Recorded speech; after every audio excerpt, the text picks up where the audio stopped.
Hello friends, welcome to gardening with on. চলে এসেছি আবার একটা নতুন ভিডিও নিয়ে।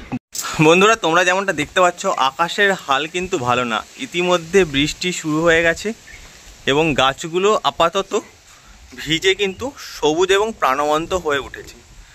তো এরপর কিন্তু 80 থেকে 100 কিলোমিটার বেগে ঝড় আসতে চলেছে। তো এই ঝড় এবং অতিরিক্ত বৃষ্টিপাত যদি হয়, সেক্ষেত্রে বাঁচতে আমরা এই সময় আমাদের ছাদ বাগানে কী কী সতর্কতা নেব সেটা জেনে নেব। বন্ধুরা, প্রচুর মেঘ করে আছে এবং আমার ছাদে এখনও গ্রিন নেট লাগানো রয়েছে। এরকম যদি কারো ছাদে গ্রিন নেট বা ছাউনি লাগানো থাকে, সেক্ষেত্রে যদি সুযোগ থাকে, কারণ ঝড়ে উড়ে একটা গ্রিন নেটগুলো ক্ষতিগ্রস্ত হওয়ার সম্ভাবনা থাকে, কিংবা ছাদের যে অন্যান্য গাছপালাগুলো সেগুলো ক্ষতিগ্রস্ত হওয়ার সম্ভাবনা থাকে। তাই এই নেটগুলোকে আমি প্রথমেই খুলে ফেলছি। যে সমস্ত হ্যাঙ্গিং টপগুলো, সেটা অর্কিড হোক কিংবা যে কোনো ধরনের হ্যাঙ্গিং টপ, সেগুলো কিন্তু খুলে ফেলতে হবে।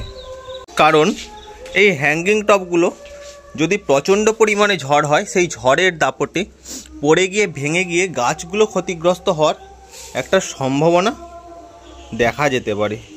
সেই কারণে আমরা সমস্ত হ্যাঙ্গিং টপগুলোকে খুলে ফেলব। খুলে একটা শেডযুক্ত জায়গায় ছাদের মেঝেতে নামিয়ে রেখে দেবো। যে সমস্ত গাছগুলো জল সহ্য করতে পারে না, অর্থাৎ এই ক্যাকটাস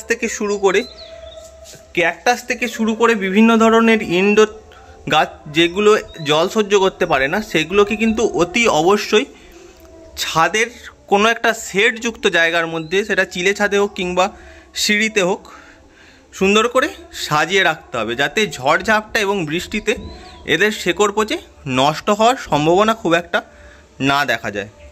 কার্নিসে বা ছাদের রেলিংয়ে যদি গাছ থাকে, সেটা অতি সত্বর কিন্তু নিচে নামিয়ে দিতে হবে। তার কারণ এগুলো ঝড়ে নিচে পড়ে গিয়ে মানুষজনের আহত হওয়ার সম্ভাবনা যেমন থেকে থাকে, তেমনি আমাদের প্রিয় গাছটা কিন্তু নষ্ট হয়েও যেতে পারে।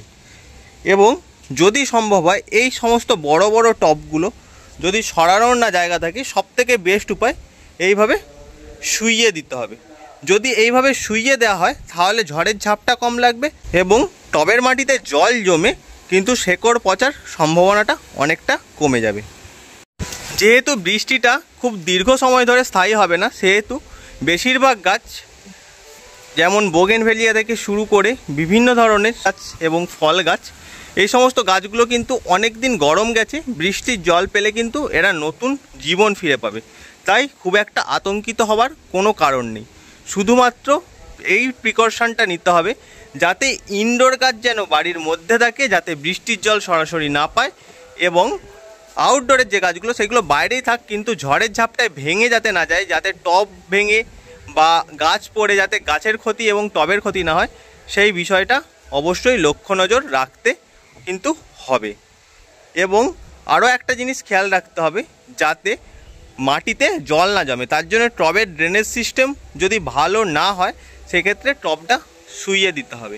এবং সবার শেষে বলে রাখি, last but not the least, যে সমস্ত গাছ আমাদের ছাদ বাগান আছে, প্রত্যেকটা গাছ এরপর বৃষ্টি যখন কেটে যাবে, যখন রোদ উঠবে, তখন অবশ্যই ফাঙ্গিসাইড, আমরা যে কোনো একটা ভালো ফাঙ্গিসাইড স্প্রে করে দেব সমস্ত গাছে। একটা কন্ট্যাক্ট এবং সিস্টেমিক ফাঙ্গিসাইড স্প্রে করে দিতে হবে এবং তার কিছুদিন পর সম্ভব হলে একটা পেস্টিসাইডও আমরা স্প্রে করে দেবো। ইতিমধ্যে ঝড় উঠে গেছে, এই ঝড়ের মধ্যেও সবার গাছ ভালো থাকুক, সবার ছাদ বাগান ভালো থাকুক, এই কামনা করি। ভিডিওটা যদি ভালো লেগে থাকে, তাহলে লাইক, কমেন্ট, শেয়ার এবং সাবস্ক্রাইব করতে ভুলো না। দেখা হচ্ছে আবার একদিন নতুন কোনো ভিডিও নিয়ে। ততক্ষণের জন্য বাই।